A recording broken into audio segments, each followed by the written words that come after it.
Hallelujah. The knee passion catching a queen congo pins in period to champion at Chizuraku, a Yewson Chiman Lubare. Iloshi, the no cabado win yapo, a quaintance in period Saji. Upon Male, a 2 Chizut in the town, Chizut in Sakago, Jinso, Pio Lubare. So, the nigga, the town of Sachaw, do the apart no? So, knit the time up, Yaga put some period. So, the knit color pit at the town general say tema.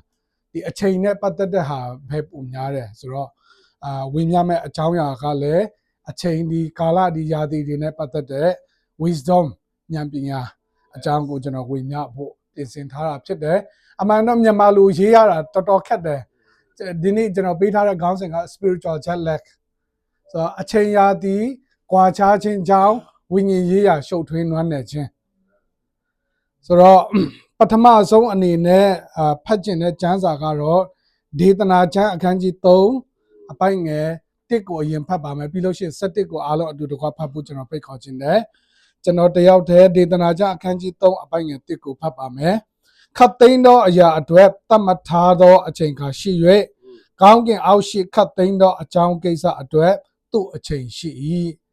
So, Payaga a chain net a low that payap chet there. Iloshi abang a city go, general Saint Biloshi alone to Payana. Go rodi, Catino, a yaro go, to a chain to La Pa in Sino movie. Louis Saint alone there night, Harakala gole, Tetwin Tara Mui. Dodo, a Sama, a Sonti, the other game build on Muro, a Mugu, Ludi, Sharpway between night. Chano, Yamasa Migani, Patara Chipare. So, Payaga to a chain to a low there. Below she. To a chain to Balo Lezo, La Pa He had made everything beautiful in his time. To a chain them who was a Malapa Robu. And I don't pay a chain go nale what Yanji Chida. So, Guna Jolum, you were knitted cheddar kama, a chain the Kala di Yadine, but the Pimajor Goundema, Sheila kama. Obama solution. I go knit the gun the town, na set out. The only net solution for nip chimley. Yin knit no horse. A shane net toy I mean knit. The Teohara general Juramo. Time a chain got through a lutamatara up there. So, Patamazo and in general Gouncing Peter spiritual jet lag low pure kama. Jet lag a chango. Oh, the two the counting and there. So the jet lag a chow go to a young some winyage in there. Jet lag suraka les or general key a chai go lean sibima key toria kama. Ubama US Thomas solution lean bomber session naigani nasan and I love chare. Mataba rod diniga set the yeni. Dini January set the yeni go to lean sibima session naila see toria kama. Hune a out there a kama. Set the yenny Manako pian out there. Set the yenny ma twat there, Jare at the yet jare, who out set the yenny ma way out there. So Aima Gonga Shotwa, Mabjilo les or Kuku Kanagua, Yamapi and nine set Tonira.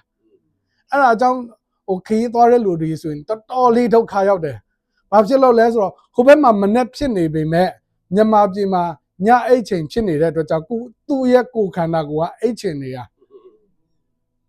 Either the Lare Pia down that I might do the chain low, a chinny, a nine. Below seeing Nya the gown, set the night, send the night, minute the nine and eyes or two, Tabino by Savi. To yan that Johnny, Babjilole, 2 year cool canda yet naiga, Yamabjis in near let him in Sergeant Younilo. The Apianga a chain, go can a twin dagger naigo, Matami Wusolo she, Naiga Manini Wusolo she, Jatanari, Nuane Moody Chetter, Nina Yana Dav Shamania. A good Payaga general Yadi at the Dago cause on Davi. A how my son Niloshi go back on show me. Go back, Gamu me, go back, Namalan and Chipme. And I jump Paya, Pins and Peter a chain net. Go ye body clock. Go ကိုခန္ဓာရဲ့နာရီကိုတိုက်ကြည့်ဖို့ကျွန်တော်အားပေးချင်တာဖြစ်တယ်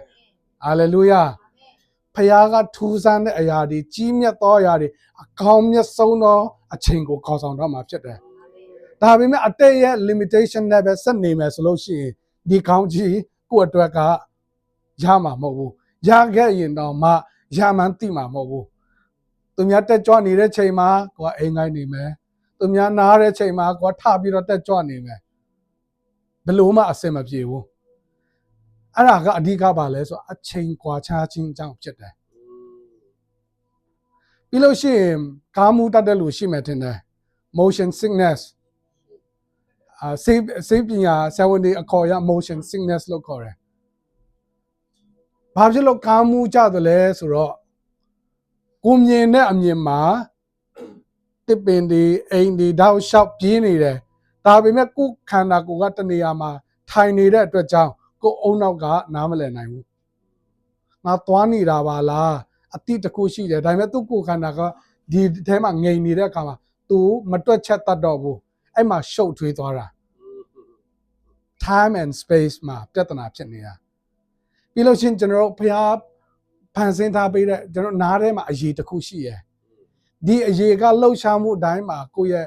အာယုံကြောတွေကိုလာထိတဲ့အခါမှာမင်းဒီဘက်ရွှေ့လိုက်ပြီမင်းဒီဘက်ရွှေ့လိုက်ပြီဒါပေမဲ့တအားမြန်တဲ့ရင်တစ်ခုခုစီးတဲ့အခါမှာဒီရေကအလင်းမမီတော့ဘူးအဲ့ဒီအချိန်မှာအုံနောက်ကတအားရှုပ်ထွေးပြီးခေါင်းမူးတယ်အန်ချင်းတယ်ပြောနေတာအဲ့ဒါကြောင့်ဖြစ်တယ်အဓိကဘယ်မှာဖြစ်လဲဆိုတော့အချိန်ကြောင့်ဖြစ်တယ်ဆိုတော့ jet lag အကြောင်းပထမဆုံး jet lag အကြောင်းကျွန်တော်တို့ဝင်ညနေတာဖြစ်တယ် social jet lag တချို့ရှိရယ်ပင်လယ်ကမ်းခြေသွားပြီးမှအနွေးထည်ကြီးဝတ်ပြီးမှငားများတယ်ဆိုရင်တင့်တော်လားမတင့်တော်ဘူးလေနော်ဒါမှမဟုတ်စက်ရုံမှာအလုပ်လုပ်တယ်အရေးခန်းမှာအလုပ်လုပ်တယ်စွတ်ကြံတဲ့ဘောင်းမီတူနဲ့ဆိုရင်အဆင်ပြေလားအဆင်မပြေဘူး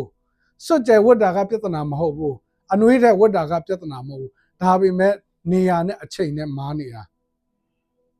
ခါလေကြလေလူတချို့ကဝိညာဉ်ရေးရာကာလကိုတည်တဲ့ခါမှာတိမ်ပိုက်ဖို့အချိန်ဖြစ်တယ်တိုးချက်ဖို့အချိန်ဖြစ်တယ်အဲ့ဒီအချိန်မှာကိုကတစ်ချိန်လုံးပဲကို limit ခွက်တိလေးထဲမှာဆက်နေတယ်ဆိုလို့ရှိရင်ဒါ social jet lag ပဲ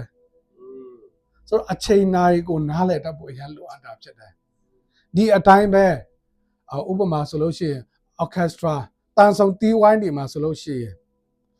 တချင်းတပုတ်လုံးမှာနှစ်ခါပဲတီးရတဲ့လူတချို့ရှိရယ်အဲ့ဒါကဟို drum အကြီးကြီးတွေပြီးလို့ရှိရင် cymbal အကြီးကြီးတွေသူ့နေရာနဲ့သူကွက်တီးလို့ရှိရင်အရန်တချင်းကလသွားတယ်ဥမာကီးချင်းတဲ့ကမှာတုံးဆိုပြီးတော့တီးလိုက်တယ်ပြီးလို့ရှိရင်တချင်းအစုံးမှာဘုံအကြီးတစ်ခုကိုတုံတီးလိုက်တယ်အရန်လတယ်ဒါပေမဲ့တပိုးလုံးမှာဓာတ်ခောက်လို့ကတော့ဘယ်လို့မှအဆင်မပြေဘူးအဲ့ဒါကြောင့်ဒီအချိန်က kairos လို့ခေါ်တယ် kairos ဆိုတာက moment အခိုက်အတန့်သူ့ရဲ့ကွက်တိမှန်နေတဲ့အချိန်အထူးသဖြင့်ဘုရားသခင်ရဲ့အချိန်ဒီ kairos ကိုကျွန်တော်နားလည်ဖို့အရင်လိုအပ်တာဖြစ်တယ်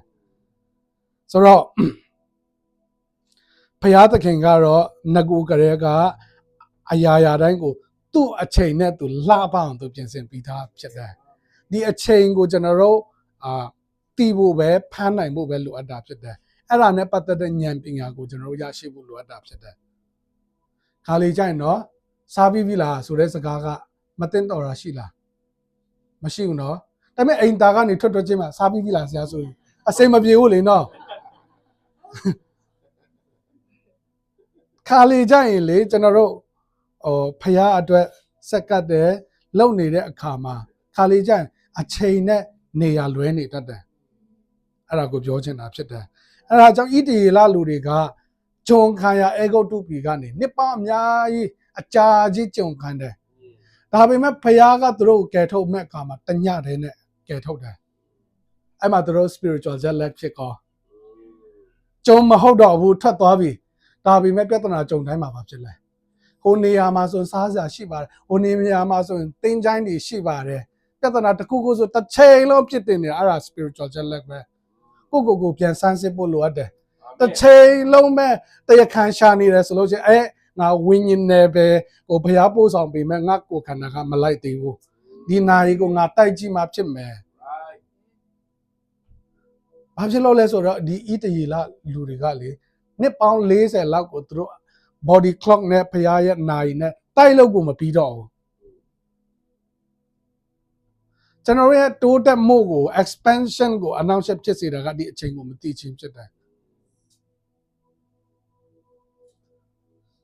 တကယ်ရှုအသေးခံပြီးမှရှင်ပြန်ထမြောက်တဲ့မနေ့မှာနေ့မှာခီးသွားနေဘူးအေးမောက်မြို့ကိုခီးသွားကြတယ်ယေရှုကိုချစ်သလားအယမ်းချစ်တယ်ယေရှုအကြောင်းမဲ့ထားဟောက်လျှောက်သူတို့လမ်းတစ်လျှောက်လုံးပြောနေတာဒါပေမဲ့သူတို့နာရီကပဲအချိန်မှာရက်သွားလဲတောက်ကြနေညမှာပဲရက်သွားတယ်ယေရှုအသေးခံတဲ့အချိန်ပဲသူတို့မှတ်ထားတယ်အဲ့ဒါကြောင့်ရှင်ပြန်ထမြောက်တဲ့ယေရှုရောက်လာပြီမဲ့သူတို့မသိဘူးအဲ့ဒါကြောင့်အတိတ်မှာပဲပိတ်မိနေပြီးမှအတိတ်မှာငါတို့လုံနေကြဒီပုံစံပါပဲSunday ဆိုခုံဒီလောက်ပဲစီပေါ့အဲ့လောက်ပဲလာတာလေအဲ့ဒါကအတိတ်ရဲ့ limitation ဖြစ်တယ်ဘုရားပို့ဆောင်ပေးမဲ့ကာလရာသီအစ်စ်မှာကျွန်တော်တို့ဘုရားရဲ့ season ဘုရားရဲ့ရာသီနဲ့ကိုယ့်ရဲ့နာရီကိုတိုက်ဖို့အရန်လိုအပ်တာဖြစ်တယ်အဲ့ဒါကြောင့်ကျွန်တော်တို့အရန်ဝမ်းသာတယ်ဒီအသင်းတော်ရဲ့2026အတွက် motto က the year of expansion ဒါနဲ့ပြီးလားမပြီးဘူးအောက်မှာသတိပေးချက်လာတယ်အဲ့ဒါကပါလေ faithful in the small တင်းငယ်သောအမှုဒီမှာသစ္စာရှိမှကြီးမြတ်သောအရာတွေအတွက်ကျွန်တော်အစဉ်သင်ဖြစ်နေမှာဖြစ်တယ်ဒီမှာတစ်ခုလေးဝင်ရခြင်းနဲ့ next slide သွားပေးပါဒီ faithful ဆိုတဲ့စကားမြန်မာလိုကပါလေသစ္စာစောင့်ခြင်းသစ္စာရှိခြင်း faithfulness faithful ကသစ္စာရှိတာ faithfulness ကသစ္စာရှိခြင်းအဲ့ဒါကဘယ်ကနေလာတယ်လဲကျွန်တော် word study လုပ်တဲ့အခါမှာ faith ကနေလာတာယုံကြည်ခြင်းကနေလာတာယုံကြည်ခြင်းမပါဘဲနဲ့ဘယ်သူမှသစ္စာမစောင့်နိုင်ဘူး full of faith ဒီယုံကြည်ခြင်းနဲ့ပြည့်မှ faithful ဖြစ်တာမြန်မာစကားမှာတော့သစ္စာနဲ့ယုံကြည်ခြင်းကတစ်မျိုးစီလိုပဲဖြစ်တာဒါပေမဲ့ဒီစကားမှာ pistos စကားလုံးကအတူတူပဲဆိုတော့ full of faith ယုံကြည်ခြင်းနဲ့ပြည့်သောလူက faithful full of faith ဖြစ်မှ faithful ဖြစ်နိုင်မှာဖြစ်တယ်အဲ့ဒါကြောင့်ကိုယ့်အကိုစူးစမ်းပြီးမှသစ္စာမစောင့်နိုင်မှာမဟုတ်ဘူးယုံကြည်ခြင်းအပေါ်မှာပဲဘုရားသခင်ကငါ့ကိုကြည်နေတယ်ငါ့ကို reward ပေးနေတယ်ဆိုတာသိတဲ့လူကမှပဲသစ္စာစောင့်နိုင်တာဖြစ်တယ်အဲ့လိုယုံကြည်ခြင်းမျိုးမှမရှိဘူးဆိုလို့ရှိရင်ဆရာကြီးလည်းမမြင်ပါဘူးဘယ်တင်းထောက်လူကြီးမှလည်းမမြင်ဘူးဖခင်ကလည်းတိတ်ကြယူဆိုင်မယ်မထင်ဘူးလို့ပြောတဲ့အခါမှာကျွန်တော်သစ္စာမဆောင်နိုင်တာ full of faith ဖြစ်မှ faithful ဖြစ်နိုင်မှာဖြစ်တယ်ဒီအရာကိုလည်းအနည်းငယ်ဝင်များချင်တာဖြစ်တယ်ပြီးလို့ရှိရင်အချိန်နဲ့ပတ်သက်ပြီးမှကျမ်းစာထဲမှာကျွန်တော်အထူးသဘောကျနှစ်သက်ပြီးမှခွန်အားအမြဲတမ်းယူတဲ့မျိုးနွယ်စုတစ်ခုရှိရယ်အဲ့ဒါက the tribe of Issachar ဣတခါအနွယ်ဖြစ်တယ်ဣတယေလအနွယ်ကဘယ်နှမျိုးရှိလဲ12မျိုးရှိတယ်နော်ဣတခါကအဲ့လောက်ကြီးနာမည်ကြီးရဲ့အမျိုးနွယ်တော့မဟုတ်ဘူးဒါပေမဲ့သူတို့အကြောင်းကိုရာဇဝင်ချုပ်ပထမဆောင်73စနစ်30မှာပြောလဲဆိုတော့ကာလအချိန်တို့ကိုနားလည်၍ဣတယေလအမျိုးဒီအဘယ်တို့ပြုတ်တင်တွေကိုတိတတ်တော့ဣတခါအမျိုးသားတကြီး200သူတို့အမျိုးသားချင်းအပေါင်းတို့ဒီအသင်ရှိကြ၏တဲ့ယူဒာဆိုလို့ရှိရင် praise ချီးမွမ်းခြင်းလေဝိဆိုလို့ရှိရင်ဘုရားယစ်ပရောဟိတ်အမျိုးဣတခါကတော့အချိန်ကာလကိုတိတတ်တယ်တဲ့ပြီးလို့ရှိရင်ဘယ်အချိန်မှာဣတယေလအနွယ်ကဘာလို့ရမလဲဆိုတာသိတယ်တဲ့သူတို့ခေါင်းဆောင်ကြီးကလူတွေကိုလိုက်ပြီးမှစုတဲ့အခါမှာကြံတဲ့အမျိုးနွယ်တွေကရီဘန်အနွယ်ကအယောက်4000ပြီးလို့ရှိရင်ကြံတဲ့အမျိုးကအယောက်9000ပို့လိုက်တယ်သူတို့ကအယောက်200ပဲပို့တယ်ဒါပေမဲ့အဲ့အယောက်200က9000ထက်ပို့ပြီးတော့တန်ဖိုးရှိတယ်ဘာဖြစ်လို့လဲအချိန်ကိုတိတတ်တယ်ဘာလို့ရမလဲဆိုတာတိတတ်တဲ့ပညာရှင်တွေမို့လို့ကြံတဲ့အနွယ်တွေကသူတို့ကင်တဲ့ဓာတ်ဒီလန်တွေနဲ့နာမည်ကြီးတယ်ဒါပေမဲ့သူတို့ကအချိန်ကို discernment discern the time အချိန်ကိုနားလည်နိုင်ခြင်းအပြင်သူတို့တန်ဖိုးရှိသွားတာဖြစ်တယ်ဘယ်လိုမျိုးတိတတ်လဲဆိုတော့ဖခင်ကသူ့ရဲ့လူမျိုးတော်ကိုကယ်ထုတ်မဲ့အခါမှာဖခင်ရဲ့အကြံစီကိုသိနေတဲ့အခါမှာဒီဘောရာကိုဝိုင်းပြီးမှဝန်းရံပေးဖို့အင်အားတွေလိုက်စုတဲ့အခါမှာမဝတ်မရဲနဲ့ရေဘန်ကဟုတ်ပါမလားငါတို့ဒီတိုင်းထိုင်နေမကောင်းဘူးလားဒါပေမဲ့ဣတခါအမျိုးကဖခင်ရဲ့အကြံစီကိုကောင်းကောင်းသိတဲ့အတွက်ကြောင့်ချက်ချင်းဒီဘောရာကိုဝန်းရံပေးတာဖြစ်တယ်ပြီးတဲ့အခါမှာရှင်ဘုရင်ဒါဝိဒ်ကနန်းတက်တဲ့အခါမှာ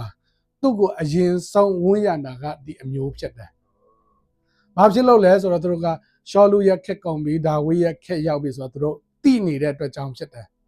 ။ဒီအသိပညာကကျွန်တော်တို့အထူးသဖြင့်ဒီခက်မှာအရန်လိုအပ်တာဖြစ်တယ်။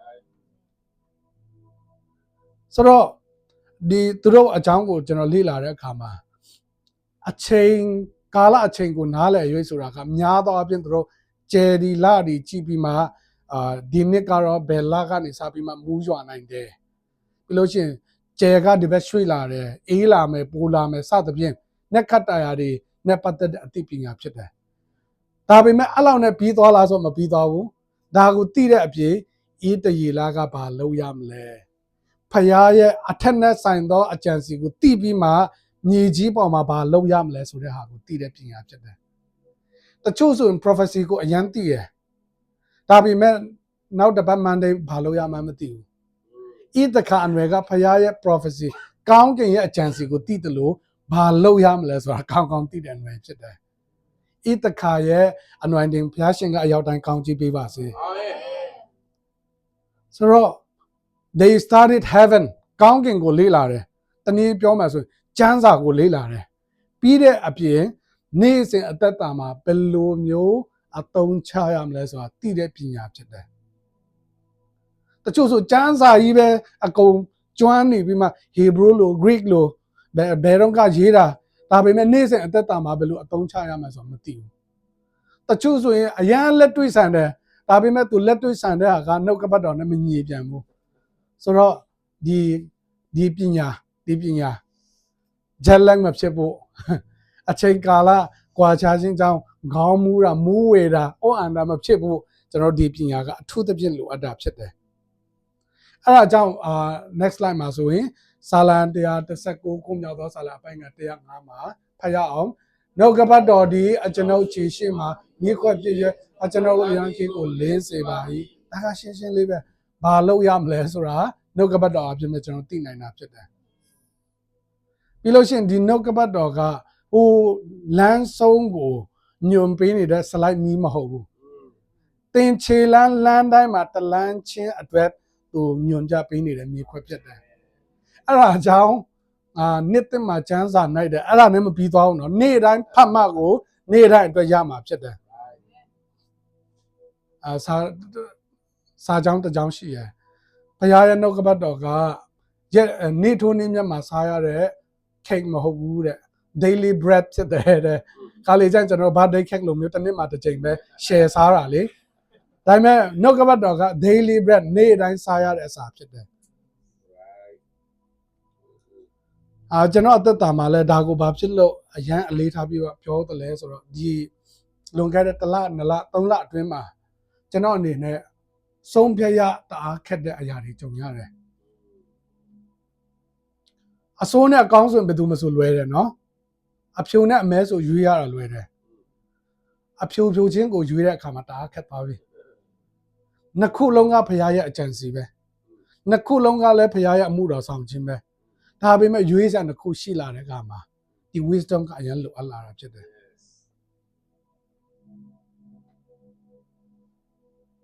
သူများပစ္စည်းကိုရမလားဖရားကြောင့်တက်ရမလားအဲ့လောက်တော့ရွေးရတာလွယ်တယ်လေ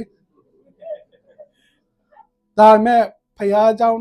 တက်မဲ့အတူတူနနေရရှင်လာပြီဟဲ့ဆိုလို့ရှိရင်အဲ့မှာဒီ wisdom ကလိုလာတာဖြစ်တယ်ကျွန်တော်ဆိုဖရားကောင်းကြီးပါရွေးစရာရှိတာအကုန်လုံးကကောင်းကြီးတွေပဲပုံစံတွေကလည်းအတူတူပဲဒါပေမဲ့ဆူတောင်းတဲ့အခါမှာလူအနေဖြင့်ကိုတိတ်ပြီးမှပိုအားမရတဲ့ဖက်ကိုရွေးဖို့လည်းဖြစ်ကောင်းဖြစ်နိုင်တယ် ဒါပေမဲ့နောက်ပိုင်းကျရင်ကျွန်တော်ထပ်ပြောမှာဖြစ်တယ်ဆိုတော့ကျမ်းစာတွေကအကြောင်းအရာနှစ်ခုသုံးခုလောက်ကိုကျွန်တော်တို့ဆက်ပြီးတော့ကြည့်သွားဖို့ဖိတ်ခေါ်ခြင်းနဲ့ပထမကကျွန်တော်တို့ခဏခဏကြားရတဲ့မာရိနဲ့မာသာညီမအကြောင်းဖြစ်တယ်ရှင်လုကာခရစ်ဝင်ကျမ်းခန်းကြီး30ထဲမှာညာသောအဖြစ်ဒီအကြောင်းအရာကျွန်တော်အားလုံးသိပြီးသားဖြစ်တဲ့အတွက်ကြောင့်ကျွန်တော်အစဆုံးမပြောတော့ဘူးညာသောအဖြစ်ကျွန်တော်တို့မာသာကမားတယ်လို့ပဲကျွန်တော်တို့သူမကောင်းတာတခုခုလုပ်ခဲ့တယ်လို့ပဲကျွန်တော်တို့ပြောတတ်ကြတယ်ထင်တတ်ကြတယ်ဒါပေမဲ့မာသာလုပ်တဲ့အလုပ်ကမကောင်းတဲ့အလုပ်မဟုတ်ဘူးတကယ်မြတ်တဲ့အလုပ်ဖြစ်တယ်ရှင်ဘုရင်ကိုဖျားကိုသူကအစေခံနေခြင်းဖြစ်တယ် serve လုပ်နေခြင်းဖြစ်တယ်အဲ့ဒါကြောင့်ယေရှုကမာသာကိုဆုံးမတဲ့အခါမှာအလုတ်လှုပ်ခြင်းကြောင့်သူ့ဆုံးမတာမဟုတ်ဘူးဘာကြောင့်ဆုံးမတာလဲစိုးရိမ်စိတ်တွေများလွန်းလို့ဘာဖြစ်လို့လဲရှင်ဘုရင်သူ့အိမ်ကိုရောက်လာတဲ့အခါမှာ serve လုပ်ရမှာထက်သူ့ရဲ့ခြေရင်းမှာထိုင်ပြီးမှသူ့ကိုကိုးကွယ်ဖို့အချိန်ဖြစ်တယ်နှစ်ခုလုံးကအကောင်းတွေပဲနော်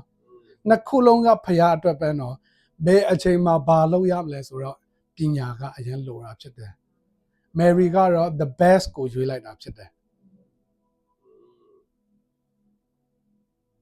ခါလေးကျရင်ကျွန်တော်တို့ဖြစ်တတ်တယ်နော်ကိုးကွယ်ရမယ့်ချိန်မှာတစ်ချိန်လုံးအမှုပဲဆောင်နေတာ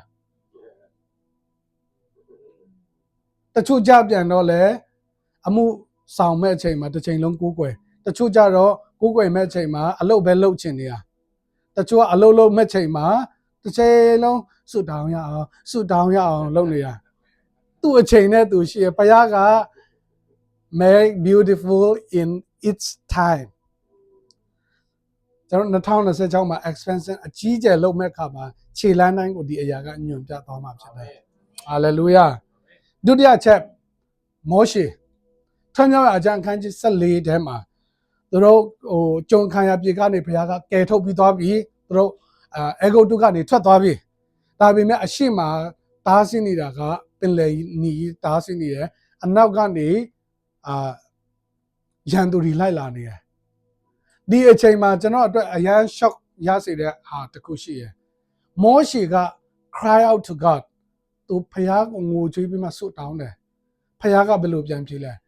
ငိုရမယ့်ချိန်မဟုတ်ဘူးလေအော်ရမယ့်ချိန်မဟုတ်ဘူးမင်းလူတွေကိုသွားခိုင်းလိုက်တော့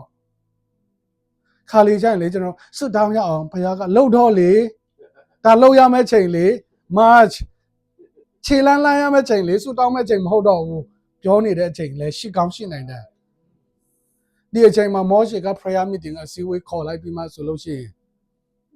ရင်ရန်သူစစ်တပ်တွေကသူတို့ကိုအကုန်လုံးတပ်ဖြတ်သွားမှာဖြစ်တယ်အဲ့ဒါကြောင့်မောရှေကဒီအခက်အခဲကြုံတဲ့အခါမှာကိုရော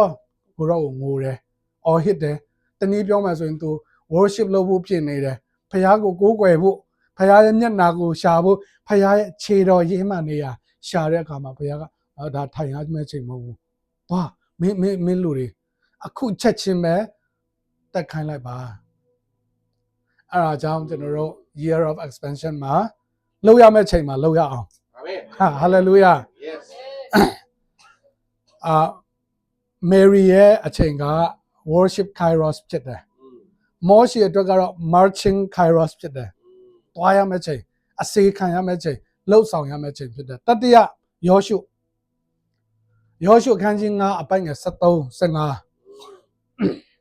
ဖခင်ကသူ့လူတွေကိုတကယ်ပဲသူဂတိထားရပြေကိုခေါ်သွားပြီ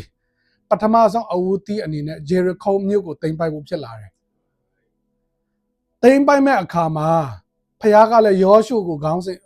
ဆောင်ခံထားလိုက်ပြီဆိုတော့ယောရှုကကျွန်တော်ထင်တာ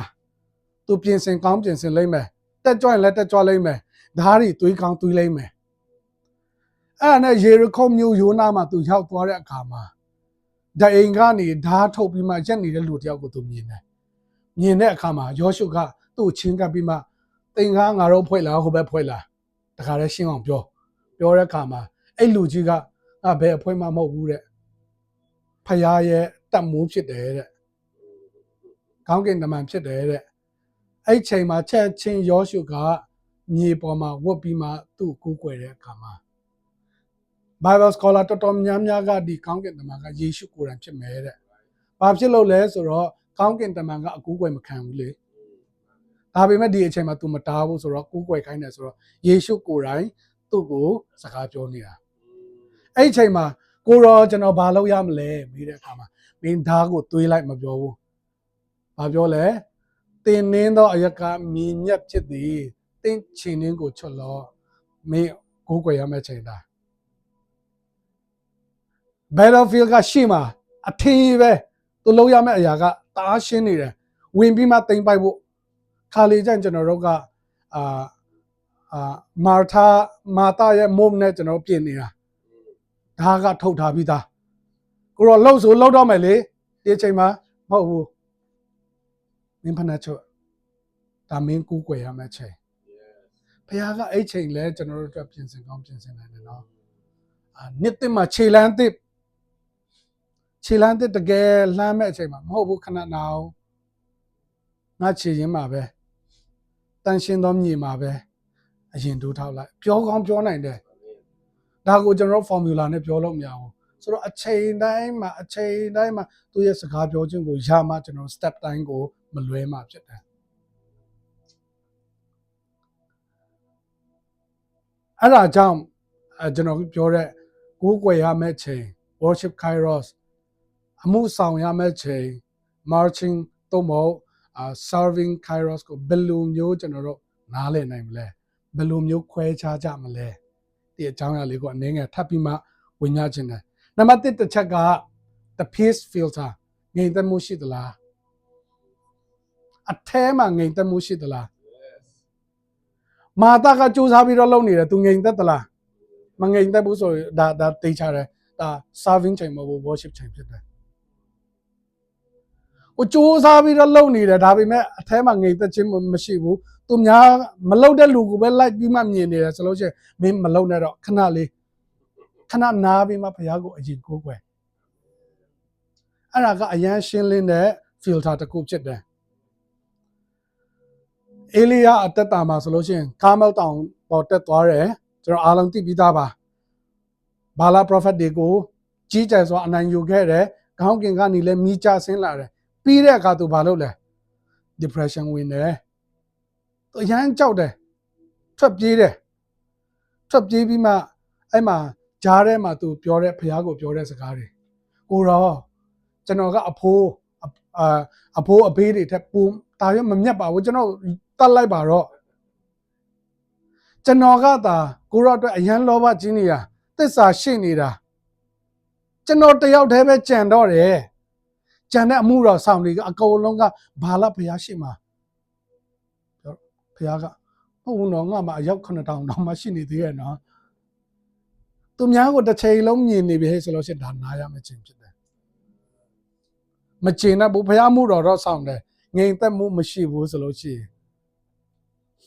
ဆရာအာဘော်နဲ့လွဲမလာတော့ကျွန်တော်မပြောတတ်ဘူးအစာရှောင်စုတောင်းအမြဲတမ်းသွားတယ်ဝမ်းမြောက်ဝမ်းသာနဲ့သွားတယ်ဆိုဆက်သွားမသွားတဲ့လူကဘယ်နှယောက်ဆိုရင်လိုက်ပြီးမှရည်တွက်မိနေတယ်ဆိုတင်လဲအဲ့နေစားလိုက်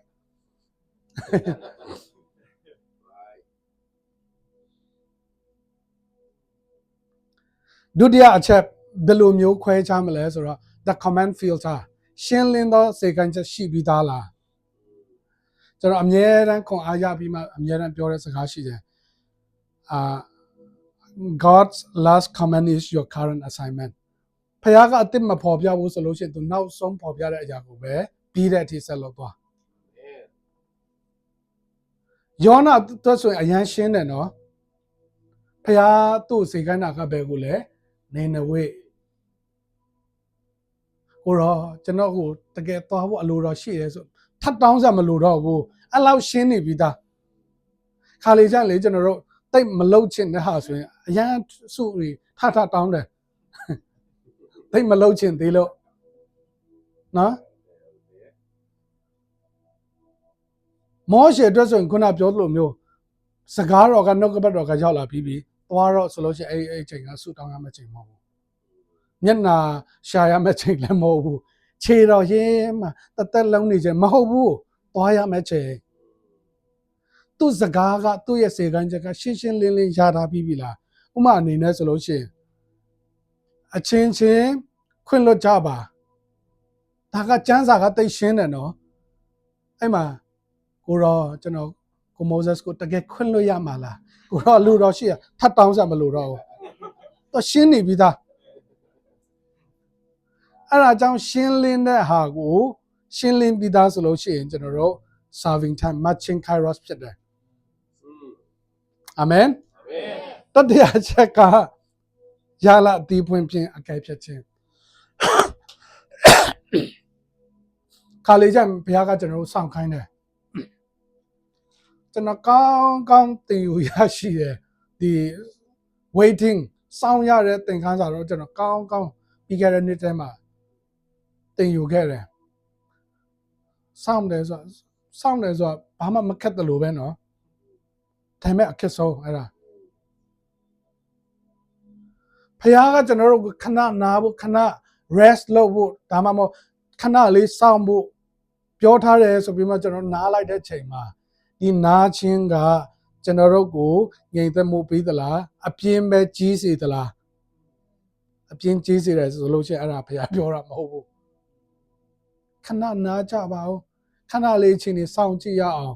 စောင့်ရင်းနဲ့ကိုကြောက်သွားပြီးမှနောက်ပြန်လှည့်တယ်ဆိုလို့ရှိရင်အဲ့ဒါကဖခင်စောင့်ခိုင်းတဲ့ kairos မဟုတ်ဘူး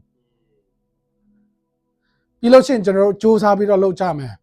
နှစ်တစ်တိုင်းမှာငါတို့ဟိုဟာရီလီယာရီလုပ်မယ်ဒီလှုပ်ခြင်းကတကယ့်ကိုပဲအကျိုးဖြစ်ထွန်းစေသလားဒါမှမဟုတ်ကိုယ်ဘာနောက်ဖြစ်စေသလားခြေကုန်လက်ပန်းကြဖြစ်စေတယ်ဆိုလို့ရှိရင်အဲ့ဒါကသူ့အချိန်နဲ့သူအလုပ်မလုပ်နေတော့လုပ်ပဲဖြစ်တယ်ခါလေးကျရင်ကျွန်တော်လည်းကြုံဘူးတယ်အရင်က gospel trip ဒီ conference တောက်လျှောက်သွားတဲ့အခါမှာပြောလည်းမပြောချင်တော့ worship တခြင်းတောင်နားမထောင်တော့အတန်တိုင်းကကိုယ့်အတွက်ကျယ်နေသလိုပဲဒီအချိန်ကနားဖို့အကောင်းဆုံးချိန်ဖြစ်တယ်တချို့ဆိုတောက်လျှောက်သွားနော်တောက်လျှောက်သွားကျွန်တော်မိသားစုနဲ့မတွေ့ရတာနှစ်ရှိပြီဂုံယူပြီးတော့ပြောနေတာသူ body clock ကိုသူနားမထောင်တလို့သူ body clock နဲ့ဘုရားရဲ့ season နဲ့နိုင်ကိုတိုက်ကြည့်တယ်ဆိုလို့ရှိရင်နားတဲ့အချိန်ကတေချာပေါက်ရှိကိုရှိမှာဖြစ်တယ်အဲ့ဒါကြောင့်ဒီအသီးပွင့်ရလာအပြင်ကျွန်တော်တို့အကဲဖြတ်နိုင်တယ်ဆုံးဖြတ်နိုင်တယ်ဖြစ်တယ်နောက်ဆုံးချက်က the proximity filter proximity ဆိုတာကတော့အနည်းကအရန်သိမ့်ဖြစ်နေတာအစင်သိမ့်ဖြစ်နေတာတအားမရှုပ်ထွေးပဲနဲ့ရှင်းလင်းအောင်လိုင်းခင်းထားပြီးသားပြီးလို့ရှိရင်ကျွန်တော်ထပ်ထည့်ချင်တာကအရင်ကလည်းဆရာကြီးကဒီမှာဝင်များဖို့တယ်เนาะကျွန်တော် line ပေါ်မှာကြည့်အရေးကြီးနဲ့အရေးပေါ်ဆိုတော့ဒီအရာအဖြစ်လည်းကျွန်တော်ဆုံးဖြတ်နိုင်တာဖြစ်တယ်အထူးသဖြင့် prompt of the Holy Spirit တန်ရှင်းသောဝိညာဉ်တော်ကသူ့အချိန်နဲ့သူနှူးဆော်ပြီးဟဲ့ဆိုလို့ရှိရင်ဒါကိုဆက်အချိန်မရွှေ့ဆိုင်နဲ့တော့ခါလေးချင်းဖြစ်တတ်တယ်နော်ခုမှရှိလို့မဟုတ်ပေမဲ့ဒီတရားကိုတော့ရအောင်ရှိသလောက်ပေးခြင်းတယ်ကျွန်တော်စိတ်ကဟိုဒီ2000လောက်ကတော့ငါရှိမှပဲတသိန်းပေးလိုက်မယ်ဘယ်တော့မှမပေးဖြစ်တော့ဘူးပေးဖြစ်ရင်တော့မှကောင်းခြင်းမဖြစ်တော့ဘူးငါဒီအချိန်စုထားတောင်းခြင်းတယ်ပြောတေချာလေးအဲ့ရွာအောင်အရင်အိတ်လိုက်ပြီးမှမတောင်းဖြစ်တော့ဘူး prompt of the Holy Spirit ကျွန်တော်ဒီနေ့ခက်ယုံကြည်သူတွေဘုရားကောင်းကြီးရတာကဝိညာဉ်တော်ရဲ့သူ့အချိန်နဲ့သူနှိုးဆော်ခြင်းဖြစ်တယ်အခုနပြောတဲ့စကားကိုပဲပြန်သွားမယ်ဆိုလို့ရှိရင် Mary ကဒီ prompt ကိုသိနေတာဖြစ်တယ်ယေရှုအမြဲတမ်းလာကောင်းလာလိမ့်မယ်ဒါပေမဲ့ဒီတစ်ခေါက်လာတာကထူးခြားတယ်မဟုတ်တော့ဘူးသူမကြားခင်သူအသက်ခံရကောင်းခံရနိုင်တယ်ဒီအချိန်ကသူ့ခြေရင်းမှာထိုင်တာကအကောင်းဆုံးပဲဆိုတော့သူရဲ့ prompt of the Holy Spirit နဲ့သူလှုပ်ရှားနေတာဖြစ်တယ်ခါလေးကျရင်ကျွန်တော်တို့ကရှင်ဘရင်ကြီးကိုလေးစားလို့ကြမ်းကင်းတွေနန်းတော်တွေတန့်ရှင်းလုပ်ပြီးကြမ်းမဲ့တစ်ချိန်လုံးတိုက်နေပြီးမှရှင်ဘရင်ကြီးရှောက်သွားမှန်းကိုမသိတော့ဘူးဖြတ်သွားမှန်းကိုတတိမထားမိတော့တကယ်အဖြစ်ပြတ်တကူကျွန်တော်ဝင်ညခြင်းတယ်အင်္ဂလန်မှာရှိတဲ့ဘရင်မကြီးသူတိုင်းနိုင်ငံကိုလှည့်လည်ပြီးမှကြည့်ရှုတဲ့အခါမှာလူတွေကကြိုးဆိုကြတယ်အဲ့ဒါသူသင်္ဘောစီးဖို့မြို့တစ်မြို့ကိုကြည့်ရှုပြီးမှလူထုနဲ့တွေ့ဆုံပြီးမှနောက်ခရီးသွားဖို့ကန်းချီကနေကန်းဆက်ကနေသွားတဲ့အခါမှာသူလမ်းလျှောက်တဲ့အခါမှာဒီခြေလမ်းနဲ့လမ်းစာလောင်းနေရာမှာဘုတ်တွေအိုင်နေတယ် ချက်ချင်းပဲအဲ့ဘေးနားမှာရှိတဲ့လူကသူ့အင်ဂျီကိုချွတ်ပြီးမှအဲ့မှာခင်လိုက်တာဘယင်မကြီးကဘုတ်မနေရဘူးအဲ့ဒီအချိန်မှာလူတွေကဒါကိုမြင်တဲ့အခါမှာအားလုံးအားရဝမ်းသာနဲ့သူတို့အဝတ်စားတွေချွတ်ပြီးမှခင်းကြတယ်ဒါပေမဲ့ကြံတဲ့လူခင်းတဲ့အဝတ်စားအပေါ်မှာဘယင်မကြီးကမရှောက်တော့ဘူးဒီ prompt ဒီအချိန်လေးသိဖို့အရန်ကြီးကြီးရဲ့အရန်ကြီးကြီးရဲ့ဒါက Kairos moment ဖြစ်တယ်အဲ့ဒါကြောင့်အမျိုးသမီးကယေရှုရောက်လာတဲ့အခါမှာသူတသက်လုံးစုဆောင်းထားတဲ့စီမွေးဦးကိုတခါတည်းရိုက်ခွဲပြီးမှယေရှုကိုသူ serve လုပ်နေတာဖြစ်တယ်ဟဲနှမျိုးစားကြီးစင်ရဲသားတွေကိုပေးတယ်ပေးမယ်ဆိုလို့ရှိရင်ဆိုတဲ့လူကဘယ်တော့မှမပေးဘူးနော်ယေရှုကပြောလဲငါကမင်းတို့နဲ့အမြဲတမ်းမရှိဘူးစင်ရဲသားတွေကတော့မင်းတို့နဲ့အမြဲတမ်းရှိနေလိမ့်မယ်တဲ့ဒီ moment ကိုကျွန်တော်ခွဲခြားတတ်ဖို့ဝိညာဉ်တော်ရဲ့လှမ်းပြပို့ဆောင်ပေးမှုနိုးဆောင်မှုပြီးလို့ရှိရင်အရေးပေါ်အရေးကြီးအစင်သင့်ဖြစ်နေတဲ့ဟာကိုကျွန်တော်သိဖို့အရန်ကြီးကြီးတာဖြစ်တယ်next slide ကိုတစ်ချက်သွားပေးပါအမေရိကမှာ1959မှာ Howard Leventhal ဆိုတဲ့သူကစိတ်ပညာရှင်ဖြစ်တဲ့ psychologist ဖြစ်တယ်သူက experiment တစ်ခုစမ်းသပ်မှုတစ်ခုလုပ်တယ်သူစမ်းသပ်မှုက empty plate experiment လုပ်ခေါ်တယ်ပကံအလွတ်စမ်းသပ်ခြင်းပေါ့အရန်နာမည်ကြီးတဲ့စားသောက်ဆိုင်တစ်ခုကသူ့ကိုဘယ်လိုမျိုးကိတ်မုတ်တွေရောင်းထွက်အောင်လုပ်မလဲဆိုတဲ့ဟာကိုသူ့စမ်းခိုင်းတာဖြစ်တယ်ဒီစိတ်ပညာရှင်ကဘယ်လိုစမ်းတယ်လဲဆိုတော့ကိတ်မုတ်အကြီးနှလုံးကိုဖုတ်ခိုင်းတယ်ပါဝင်တဲ့ပစ္စည်းတွေကအကုန်လုံးတူတူပဲပကံစိုက်ကလည်းအတူတူပဲပြီးလို့ရှိရင်အပေါ်မှာဖြန်းတဲ့ topping တွေ chocolate တွေ cherry တွေအကုန်အတူတူပဲကိတ်မုတ်တစ်လုံးကကျတော့ပကံကိုအပြည့်ပြီးလို့ရှိရင်ပလတ်စတစ်နဲ့တေချာလေးအုပ်ထားတယ်ကျန်တဲ့ပကံကျတော့တဝက်ကြော်ကြော်လောက်ကိုခွဲလိုက်တယ်ဖယ်လိုက်တယ်တဝက်ပဲကျန်တယ်ပေါ့ပြီးလို့ရှိရင်နည်းနည်းဇွန်းတွေကိတ်မုတ်cream တွေပေးနေတဲ့ဇွန်းနဲ့တင်လိုက်တယ်အဲ့ဒါသူတို့ကြည့်တဲ့အခါမှာ customer တွေကလာပြီးမှဘယ်ဟာကိုဝယ်မယ်လို့ထင်လဲတဝက်ကုန်ပြီးသားကိုပဲကုန်အောင်ဝယ်လိုက်တာ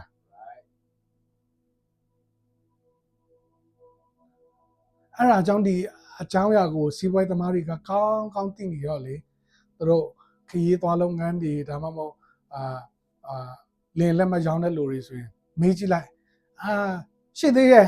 ကြိုက်တဲ့နေရာ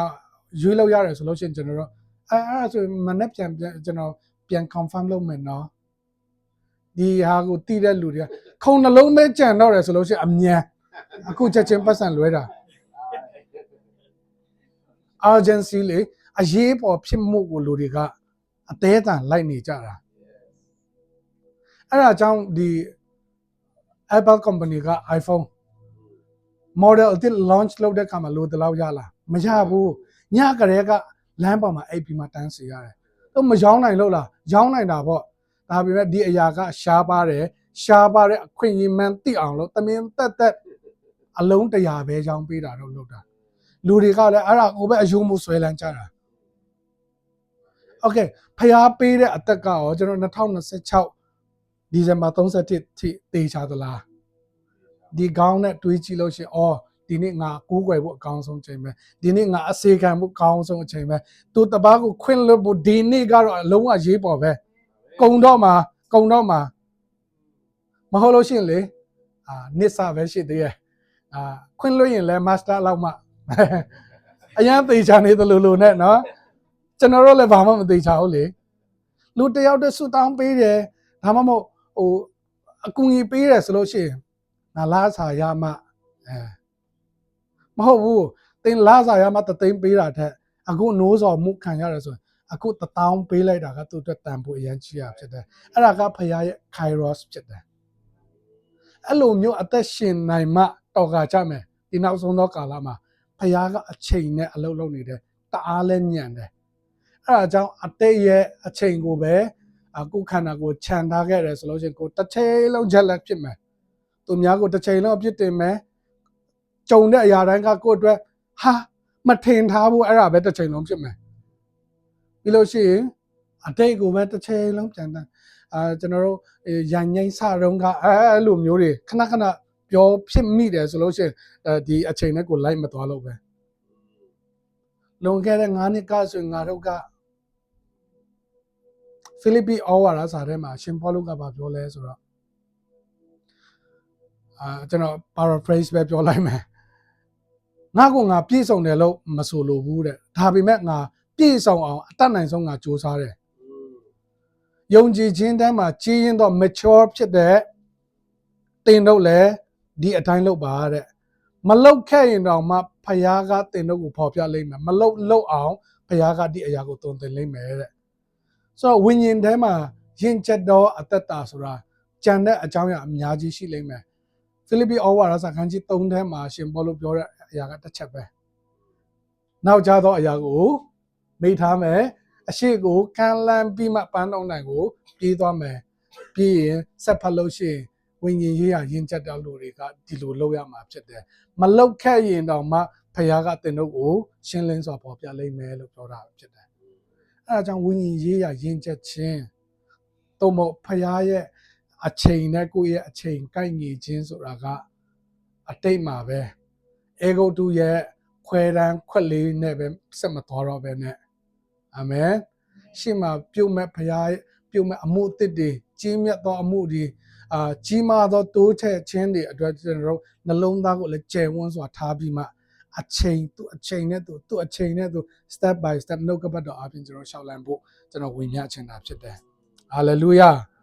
အဲ့ဒါကြောင့်နောက်ဆုံးမှာဖခင်ကအရာရာတိုင်းကိုသူ့အချိန်နဲ့သူလှပအောင်ဖန်ဆင်းတာဖြစ်တယ်ဘယ်အချိန်မှလှတယ်လဲဆိုတော့သူ့အချိန်နဲ့သူဖြစ်မှလှပတာဖြစ်တယ် next slide သွားပြီးပါပြီးလို့ရှိရင်ကျွန်တော်ခုနပြောတဲ့အရာနော်တန်ရှင်းသောဝိညာဉ်တော်ကသူ့အချိန်နဲ့သူတင်တော့ကိုအလုံးစုံကိုပြသသွန်သင်မယ်တဲ့ဒီအချိန်ကိုကိုသိနိုင်ဖို့တအားကြိုးစားလို့လည်းမရဘူးဝိညာဉ်တော်ရဲ့ prompt နိုးဆောင်မှုကိုအထက်ကစကားပြောမှုကိုချက်ချင်းလိုက်နာနိုင်တဲ့လူကတာရွေ့ sensitive ဖြစ်လေပဲသူတစ်ချိန်လုံးပြောနေပြီးမှတခါမှနားမထောင်ဘူးဆိုလို့ရှိရင်ပြောမှန်းတော့သိမှာမဟုတ်ဘူးပြီးလို့ရှိရင်ကျွန်တော်ဆူတောင်းတဲ့အရာကပါလဲဆိုတော့ဤတခါရဲ့